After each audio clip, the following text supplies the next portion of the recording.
त्रिपुरारी की हो उनकी नारी की, त्रिपुरारी भोले बाबा को, विनय त्रिपुरारी की उनकी नारी की, धनु माँ को तोड़े मेरे राम।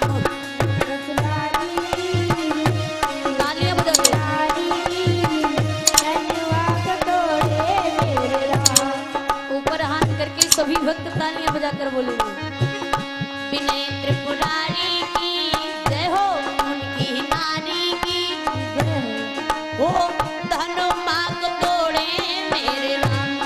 त्रिपुरारी की धनु माँ को तोड़े मेरे राम।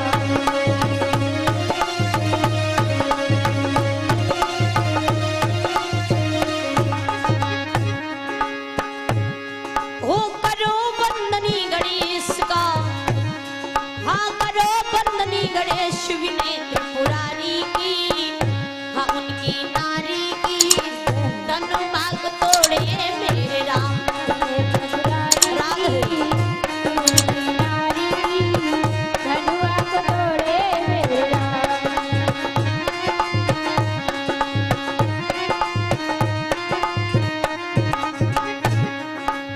मैया सीता जी कहती उस धनुष से कि हे धनुष, हे शंकर के धनुआ, विनय करे वैदेही, तो तुम टुकड़े हो जाना जब पत्नी राम स्नेही।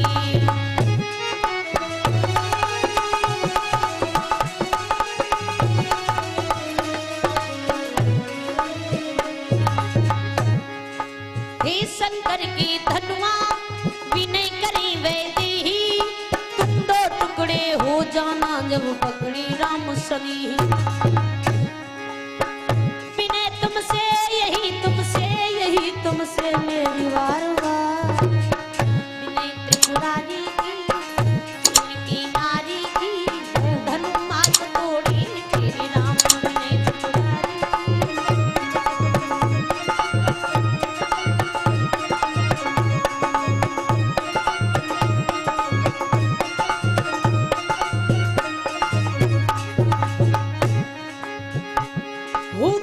बंदनी गणेश का, हाँ करो बंदनी गणेश, विनय त्रिपुरारी की नारी की, धनु माँ को तोड़े मेरे राम। विनय त्रिपुरारी की उनकी नारी की, धनु माँ को तोड़े मेरे राम। विनय त्रिपुरारी की जय हो, उनकी नारी की, धनु माँ को तोड़े मेरे राम।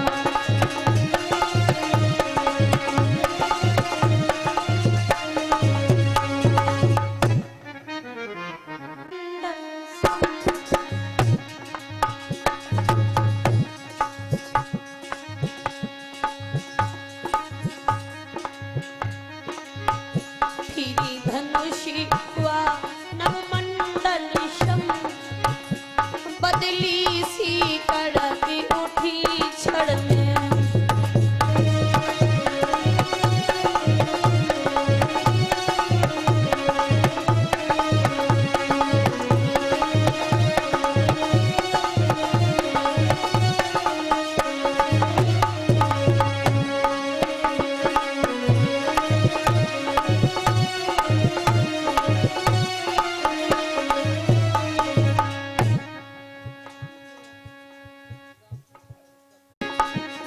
धनुषी हुआ नवमंडल शम, बदली सी कड़क उठी छड़।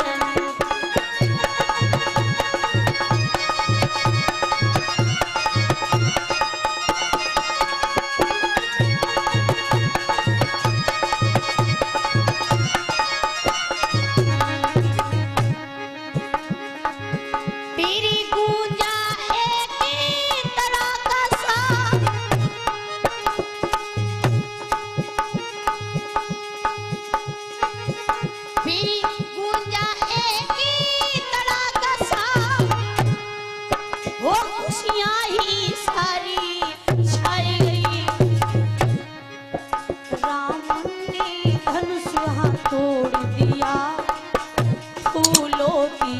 बरसा छाई।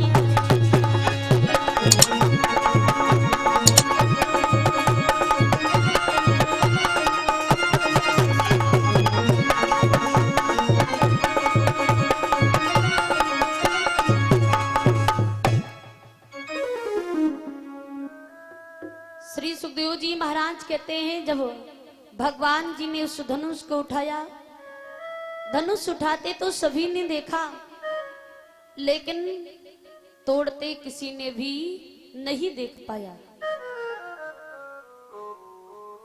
सुखदेव जी महाराज कहते हैं जब भगवान ने धनुष तोड़ दिया है, अब मैया सीता जी अपनी सखियों के साथ में जयमाल लेकर आती है। और जयमाल किसे कहते हैं भैया? आजकल भी कहेंगे, कहीं शादी होगी कहेंगे जयमाल है, तो जयमाल किसे कहते हैं? अगर जो दूल्हा होता है ना, जो वर होता है, कोई अगर युद्ध या कहीं युद्ध से या किसी लड़ाई से करके आया हो, जीत कर आया हो, उसकी विजय हुई हो, जय हुई हो, तो माला अगर कन्या डाले उसे कहते हैं जयमाला। राम जी ने धनुष तोड़ा, उनकी जय हुई तो उनका पड़ा जयमाला। और आजकल कौन सा भैया धनुष तोड़ के आते हैं, कहेंगे जयमाला है। आजकल जयमाला नहीं, केवल वरमाला पड़ती है। अब मैया आई है जयमाला लेकर। कहते हैं सीता स्वयंवर केवल उस बाग में हुआ जब मैया गौरी मैया का पूजन करने गई थी। कन्या जो अपने मन से वर चुने उसे कहते हैं स्वयंवर। मैया ने केवल उस बगिया में राम जी को ही चुना, उस बगिया में मैया का स्वयंवर हुआ और राजा ने धनुष उत्सव रचा था।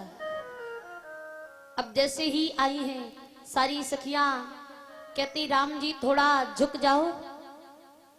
अब जैसे ही राम झुकने के लिए तैयार हुए, सो लक्ष्मण ने देखा, बोले भैया, बोले हाँ। बोले ये क्या कर रहे हो? क्या हुआ? बोले आप भाभी के सामने झुकने जा रहे हो। राम बिल्कुल सीधे। लक्ष्मण कहते हैं आप भाभी के सामने झुकने जा रहे हो, अब वो भी पहले पहले, और दूसरे ससुराल में अगर आज झुक गए ना तो पूरी जिंदगी झुकना ही झुकना पड़ेगा। और आजकल भैया जब वरमाला पड़ता है ना तो झुकते नहीं, कहो बैठ के मरवाना डरवा ले तो जल्दी पड़ जाए।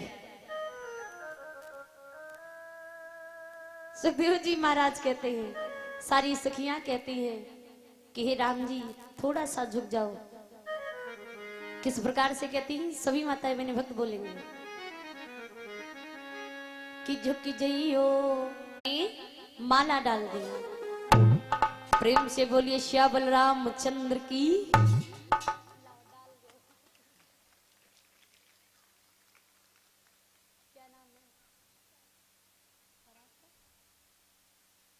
स्वाति और मोनिका की तरफ से हमारे गले में पुष्पों का हार अर्पण करती हैं।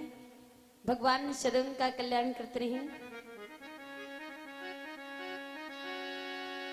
कि मेरी बहना अरे तुम तो फरो और फूलो,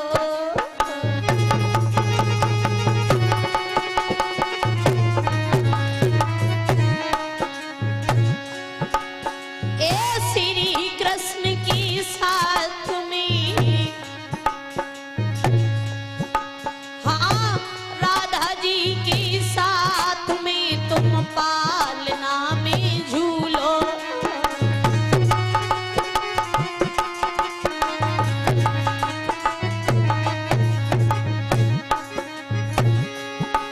महाराज की मुख भर देते आशीर्वाद, और तीन बंद भगवान तुम्हारी भरी रही भंडार। ओ यशोदा गिलला घनश्याम खबर निक मेरू ले जइयो। ओ यशोदा गिलला,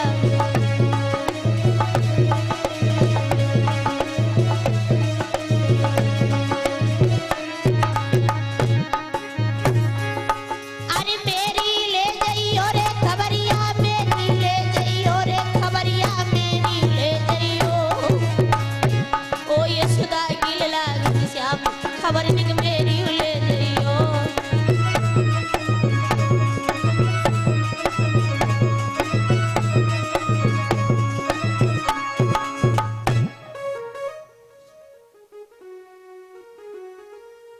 प्रेम से बोलिए श्या बलराम चंद्र की। अब जैसे ही मैया ने माला डाल दी, सभी बड़े खुशी हैं। कहते हैं महाराज, राजा जनक ने हर जगह निमंत्रण पत्र भेजा था, लेकिन राजा दशरथ को नहीं भेजा था। आखिर क्यों? बताया है कि एक बार महाराज राजा जनक जी शिकार खेलने के लिए जा रहे थे, तो रास्ते में एक गाय पड़ी थी जो बड़ी ही बूढ़ी थी, उठा नहीं जाता है। राजा भी वहीं से निकले। उस गाय ने राजा से कहा, राजा आप मुझे थोड़ा सा सहारा दे दो, थोड़ा हाथ लगा दो तो मैं उठकर यहां से चली जाऊंगी। राजा ने नहीं सुनी, उस गाय की कोई बात नहीं सुनी। तो वो गाय ने राजा जनक को श्राप दे दिया कि महाराज जनक, आप एक राजा हो, आपका तो धर्म बनता है कि अपनी प्रजा में सभी की देखभाल करें। जाओ, मैं तुम्हें श्राप देती हूं कि तुम्हारे शरीर में कोढ़ हो जाए। राजा जनक कोढ़ी हो गए। और राजा दशरथ और राजा जनक की बड़ी गहरी मित्रता थी। ये बात दशरथ को पता चली है कि मेरे मित्र राजा जनक को कोढ़ हो गया है। ऋषियों मुनियों के द्वारा पता चलता है कि जब महाराज कोई पतिव्रता नारी होगी, वो कच्चे धागे से कच्चे घड़े में जल भरेगी, कुएं से स्नान कराएगी तो इनका कोढ़ दूर हो जाएगा। जब देखा है महाराज ने, तो राजा दशरथ जी अपनी तीनों रानियों के पास गए, कौशल्या, कैकेयी, सुमित्रा के पास। पूछते हैं अपनी तीनों रानियों से कि आप में से पतिव्रता कौन है? मेरे मित्र को कोढ़ हो गया है, अगर पतिव्रता हो तो जाकर मेरे मित्र को कच्चे धागे कच्चे घड़े से कुएं से जल भर के स्नान करवा दो, मेरे मित्र का कोढ़ दूर हो जाएगा। कौशल्या कहती है, मैं तो पतिव्रता नहीं हूं। कैकेयी कहती मैं भी तो नहीं हूं। सुमित्रा ने भी मना कर दिया। दशरथ विचार करते, हम अपने मित्र को अब कैसे मुख दिखाएंगे। तो उसी समय महाराज राजा दशरथ जी के यहां जो कोप भवन था, उसमें जाकर के आज लेट जाते हैं। तो कहते हैं महाराज के यहाँ एक मेहतर की पत्नी सफाई करने के लिए आती थी। देखा है आज महाराज नहीं दिखाई पड़े, तो पूछने लगे हैं महाराज कहाँ हैं? पता चला कोप भवन में। वो मेहतर की पत्नी गई, बोले महाराज क्या हुआ है, आप इस कोप भवन में क्यों लेटे हो, उदास क्यों हो? तो जवाब देते कि हे दासी, मेरे मित्र महाराज जनक को कोढ़ हो गया है, और मेरी कोई पत्नी पतिव्रता नहीं है जो कच्चे धागे कच्चे घड़े से जल भर कर उन्हें स्नान कराए। अब मैं अपने मित्र को अपना मुख कैसे दिखाऊंगा? जैसे ये कहा, बोले आप चिंता ना करो, अगर आपकी पत्नी पतिव्रता नहीं है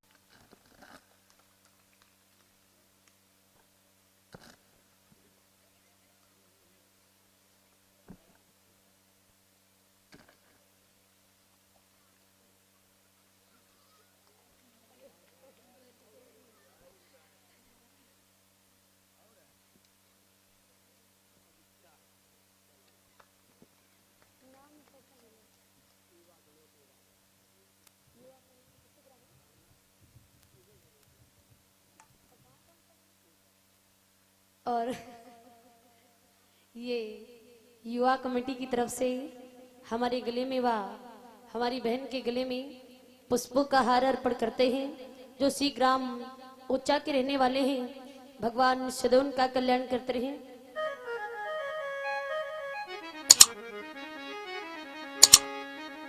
कि अरे तब तक बरनी मेरे भैया की,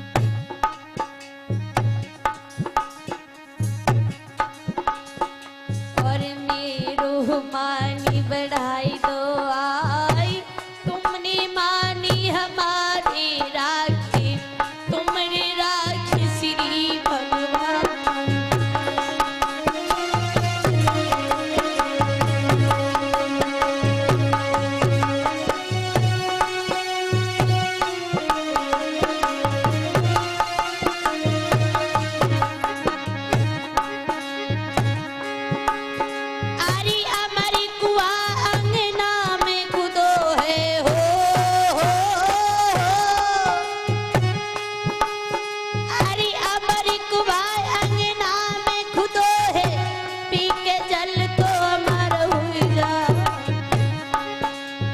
सुखी कन्हैया तुमको राखी और माया सी भरी भंडार।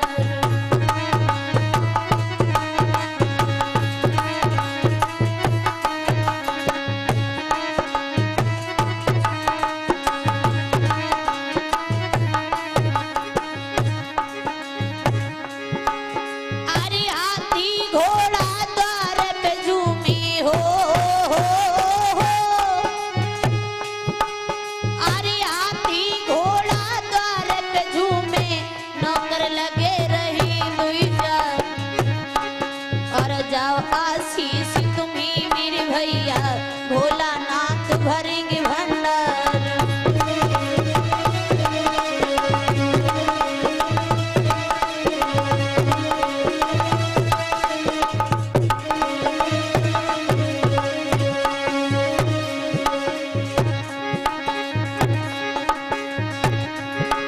अरे हाय हनुमंता वीरी अनंता बिगड़ी बनता दयो बनाई।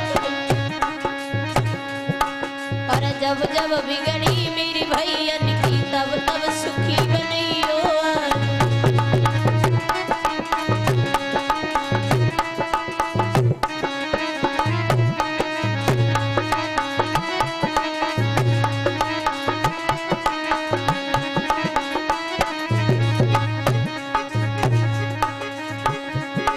अरे आम की डारी कोयलिया बोली पपीहा बोले भीमरा डाई। और नीलू तुमको आशीर्वाद देवे, भोला तुमरी करिए संसार।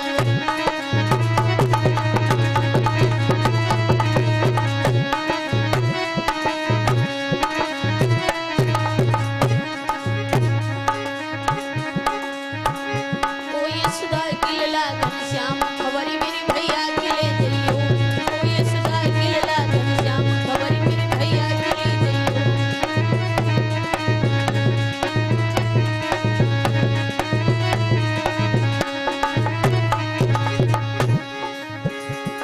अरे भैया के ले जइयो रे खबरिया, भैया के ले जइयो रे खबरिया, भैया के ले जइयो।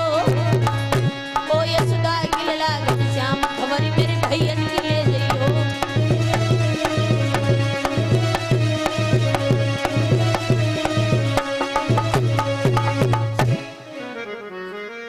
प्रेम से बोलिए। रोमी आंसू डारी मेरी कहाँ लिखी करूँ मन में।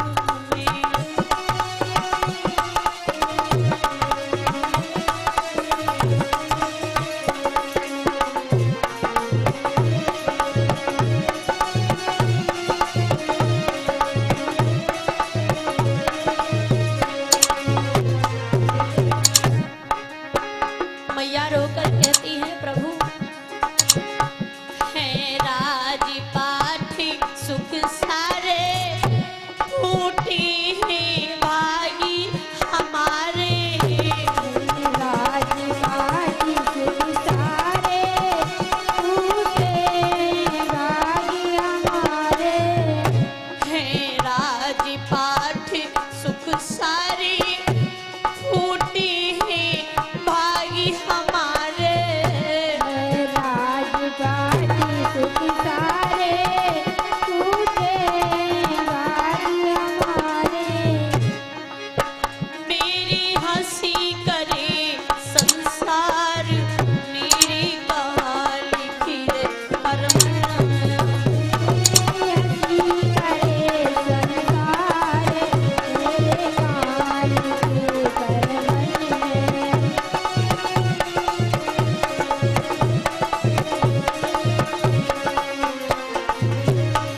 और मैया पवन रेखा रोकर कहती हैं प्रभु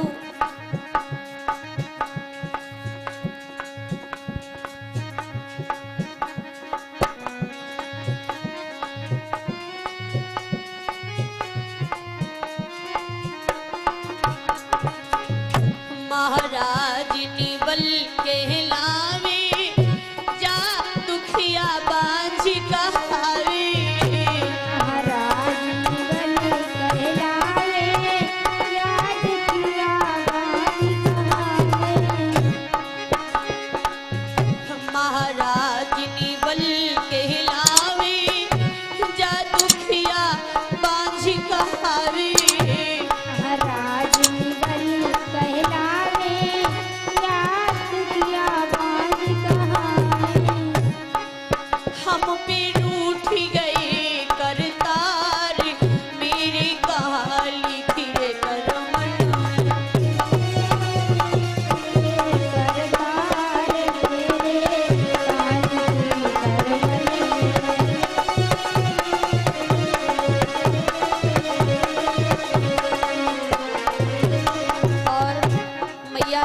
कहती हैं प्रभु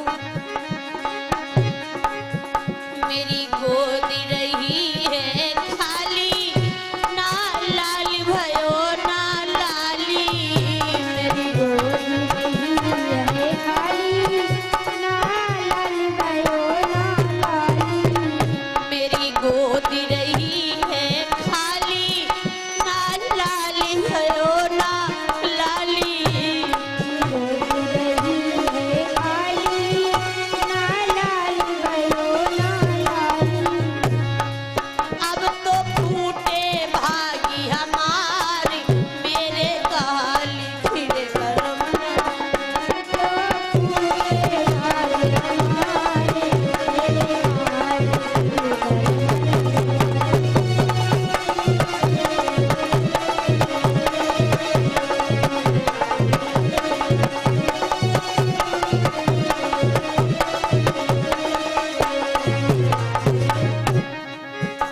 ओ मैया रोवी आंसू डारी मेरी काली खिड़े करम में मैया रोवे आसुरारी मेरे कान की करम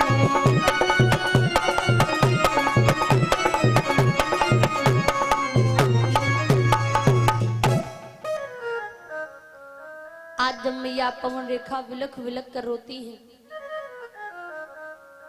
और रोकर कहती हैं प्रभु ऐसे मैंने कौन से पाप किए हैं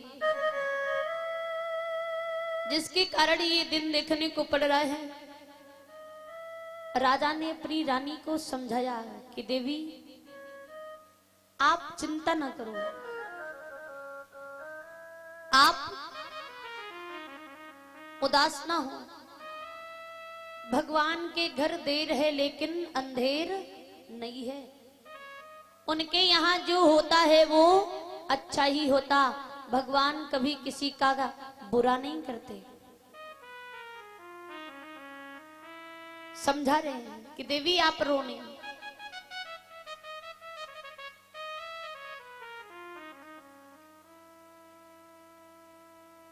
राजा उग्रसेन अपनी रानी को समझाते हैं। रानी पवन रेखा कहती है महाराज। बोले क्या हुआ? बोले महाराज मेरा इस आंगन में जी नहीं लग रहा है, कुछ अच्छा नहीं लग रहा है। अगर आपकी आज्ञा हो तो हम कहीं जंगल में घूम कर आवे, किसी बाग में अपनी सखियों के साथ। जैसे ये सुना राजा कहते इसमें पूछने की क्या बात है, आप चली जाओ।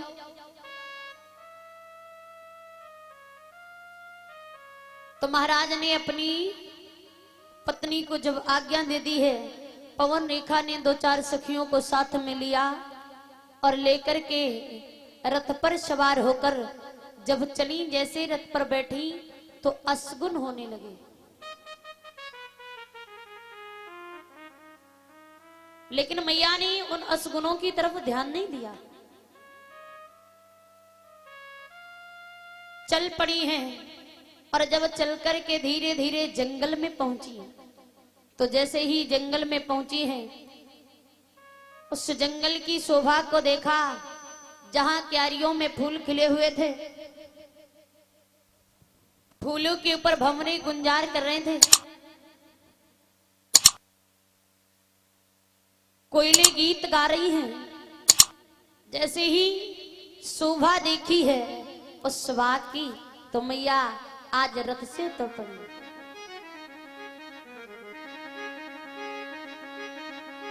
कि आई बाहर मदमस्तकार और नौ जोश दार जो खारी उठा।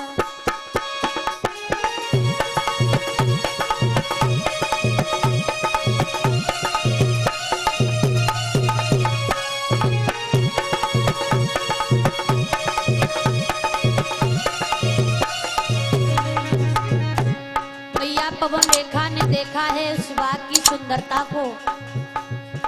कोयले गीत गा रही है, मैया सारा दुख भूल जाती है। आई बहारे मदमस्तकार, नौ जोशी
जैसे ही देखा उस बाघ की सुंदरता को, रथ को छोड़ दिया, इधर उधर घूम रही है, तो इतने में आज एक ऐसी हवा चली, चारों तरफ अंधकार ही अंधकार छा जाता है।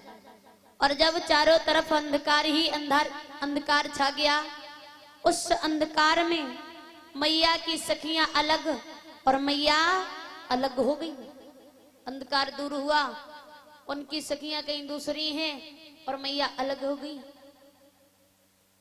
तब शेर भालू भेड़ियों को देखती हैं तो मैया एकदम से रोने लगती, चिल्लाने लगती हैं कि सखियों आप कहाँ हो, अरे इनसे हमारी रक्षा करो आके, ये हमें खा जाएंगे। और जब कोयलों को देखती है, मोर को देखती है, सुंदर सुंदर पक्षियों को देखती हैं, खुशी हो जाती है।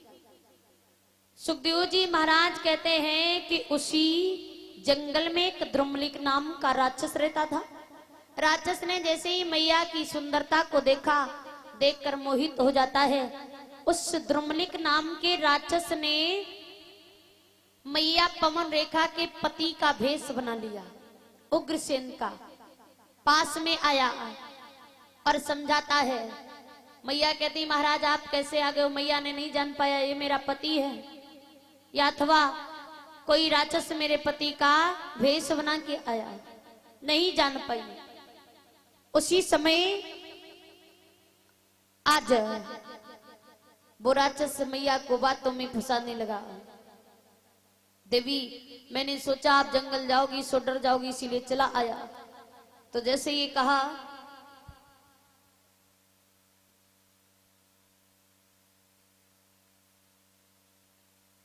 अब जैसे ही कहा मैंने सोचा कि आप जंगल जाओगी सो डर जाओगी, इसीलिए चला आया।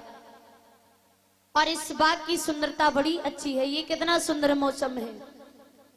और जवाब दिया कि देवी जब मैं आ रहा था तो मुझे गुलाब, चंपा, नरगिस, न जाने कितने प्रकार के फूल मिले। उन्होंने कहा इस संसार में हमसे सुंदर कोई नहीं है। तो मैंने उनसे कह दिया कि आप हमारी प्यारी के आगे कुछ भी नहीं हो। बोले अच्छा। मैया नहीं समझ पाई। तो आज वो राक्षस जो मैया के पति का भेष बनाया था, कहता है देवी चलो इस मौसम का आनंद लेते हैं। मैया कहती महाराज ऐसी बातें आप पहले आपने कभी नहीं की। अरे ये दिन का समय है, सभी देख रहे हैं। बोले मैं तो तुम्हारा पति हूँ, क्या पति की बात नहीं मानोगी? मैया नहीं समझ पाई आज उस राक्षस ने क्या किया है।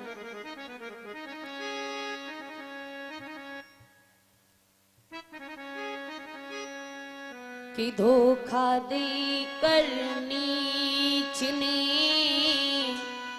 किया सती शंभु,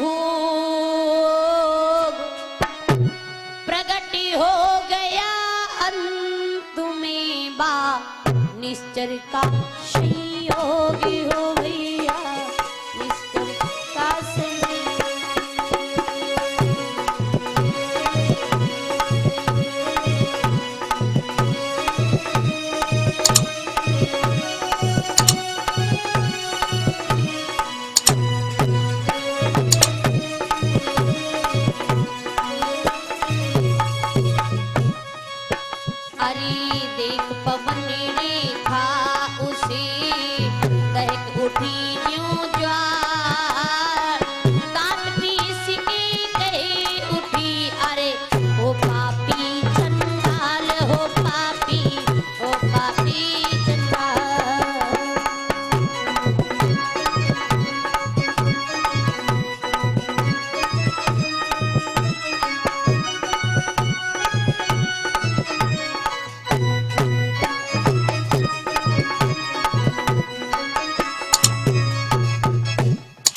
जैसे ही कहा कि अरे पापी दुष्ट, उस राक्षस ने मैया के साथ में छल किया, लेकिन मैया इतनी पतिव्रता थी, इतनी सुंदर थी, मैया के तेज को ना सह पाया, असली भेष में आ गया।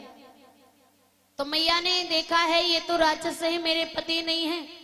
क्रोध में आके आज मैया कहती है कि अरे पापी, मैंने तेरा क्या बिगाड़ा था जो तूने मेरे पति धर्म को नष्ट कर दिया। अब मैं अपने घर जब जाऊंगी तो मैं अपने पति को अपना मुख कैसे दिखाऊंगी। और मैया इतना कहकर रोने लगी और रो रो कर जवाब दिया कि आज पापी गजब तूने ढाया,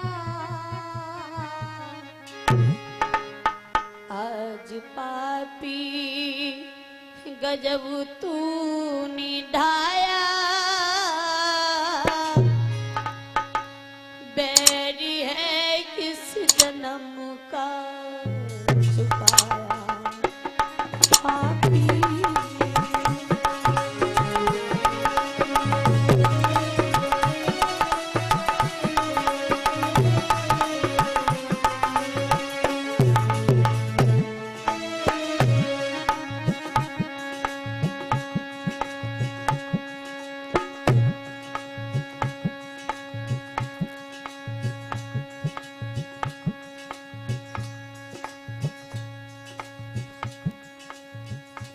लल्ला नाम बताया जाओ।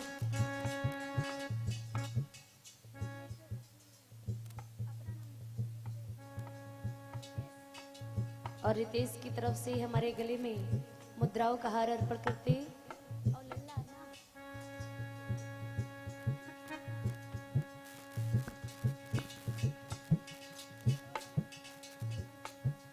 और हमारे भैया छोटे से शोभन सुविता की तरफ से मुद्राओं का हार अर्पण करते भगवान निश्चित उनका कल्याण करते रहे।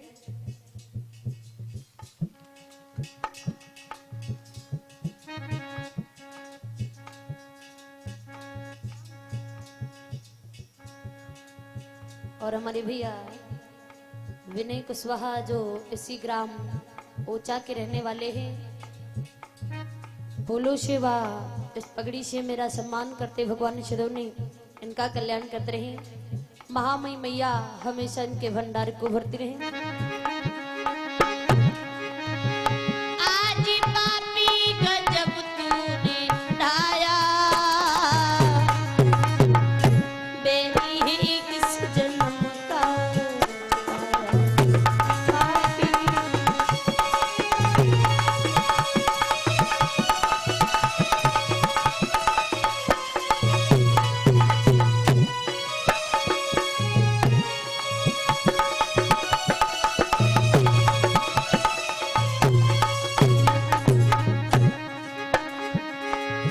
कैसे घर में मैं अपने जाऊंगी, कैसे घर में मैं अपने जाऊंगी, क्या सजना को मैं समझाऊंगी पापी।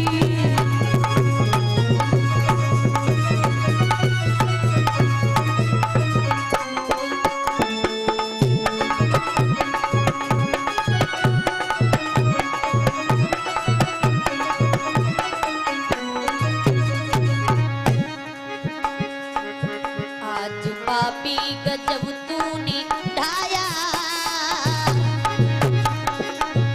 आज पापी गजब तूने ढाया, बेरी है किस जन्म का छुड़ाया पापी।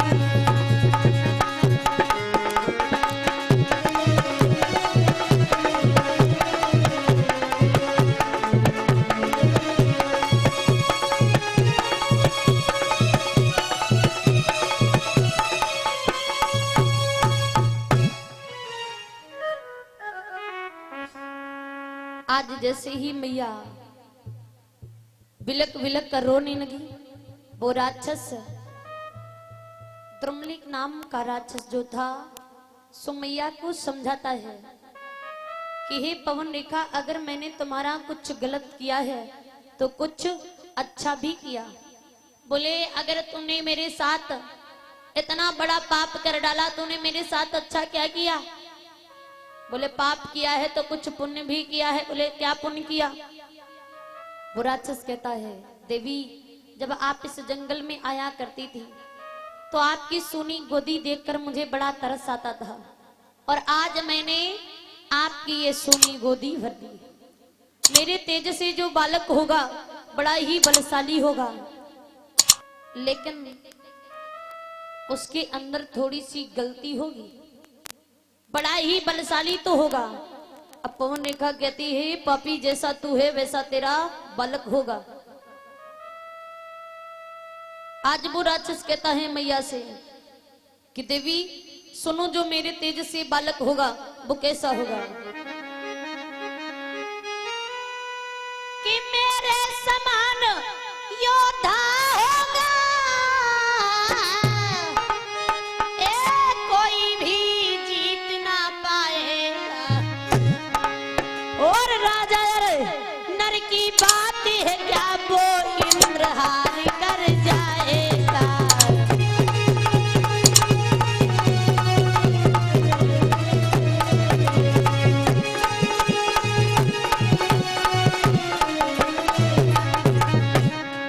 बोले हैं मेरे समान योद्धा होगा, मेरे समान योद्धा होगा।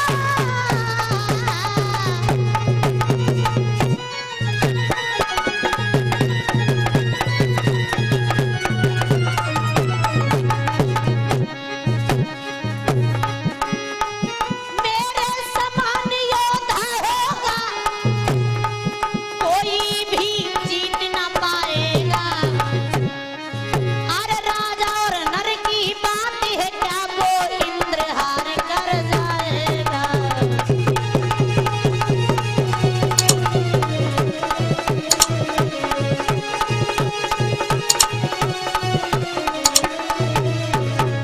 जवाब दिया है मेरे तेज से जो बालक होगा बड़ा बलशाली होगा, ऋषियों मुनियों को सभी को बहुत सताएगा, लेकिन उसका उद्धार करने के लिए सुनो, बेशक ऋषियों मुनियों को वो, बेशक मुनियों को ब्राह्मण को मेरा लाला बहुत सताएगा। पर ध्यान रहे खुद पार ब्रह्म के हाथों मुक्ति पाएगा।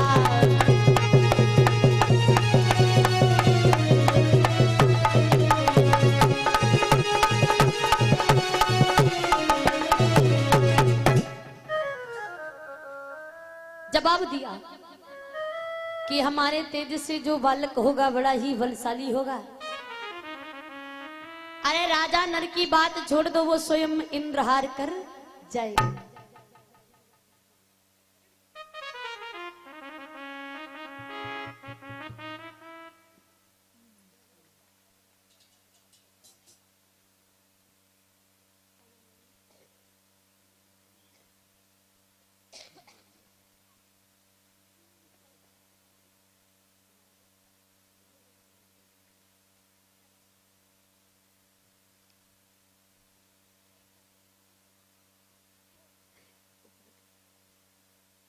और ये हमारी बहन कल्पना कुशवाहा व निधि कुशवाहा जी की तरफ से पुष्पों के हार व 51 मुद्रा से सम्मान करती हैं।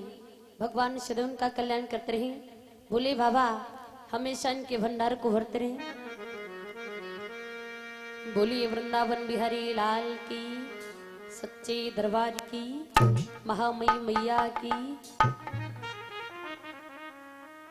अब जैसे ही कहा है कि हमारे तेज से जो बालक होगा बड़ा ही बलशाली होगा, राजा नर की बात छोड़ दो, इंद्र स्वयं हार कर जाएगा। लेकिन मेरे पुत्र को मारने के लिए, उद्धार उसका करने के लिए स्वयं भगवान को अवतार लेना पड़ेगा। इतना कहकर चुप चला गया। अब मैया खड़ी है, उसी समय सखियां आ गई। उन सखियों से वो बात मैया ने छिपा ली, नहीं बताई। और जब जैसे ही आई हैं सखियों को लेकर अपने घर में, तो धीरे धीरे समय बीतता गया। 1 महीना, 2 महीना, 3 महीना, 4 महीना, 5 महीना। सुखदेव जी महाराज कहते जब आज पूर्ण 9 महीने हुए हैं, तो मैया पवन रेखा के उधर से एक बड़े सुंदर बालक का जन्म हुआ। और जैसे ही बालक का जन्म हुआ तो असगुन होने लगे। जब बालक का जन्म हुआ और कैसे असगुन हो रहे हैं, राजा ने सुना मेरे आंगन में बालक का जन्म हुआ, बड़े खुशी है। असगुन हो रहे।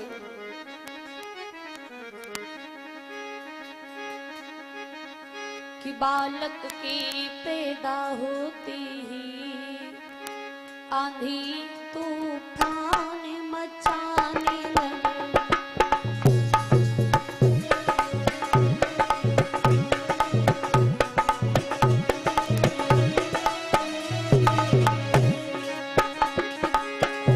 बालक के पैदा होते ही आंधी तूफान मचाने लगे।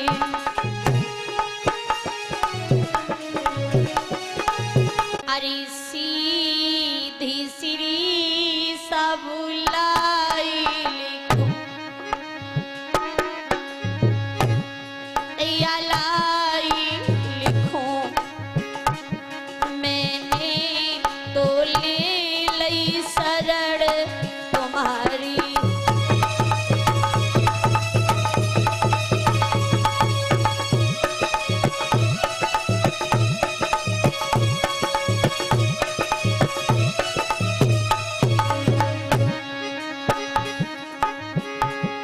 प्रणाम मेरो स्वीकार करो, स्वीकार करो, स्वीकारी करो। तुम भूप बटेश्वर के रे तपधारी।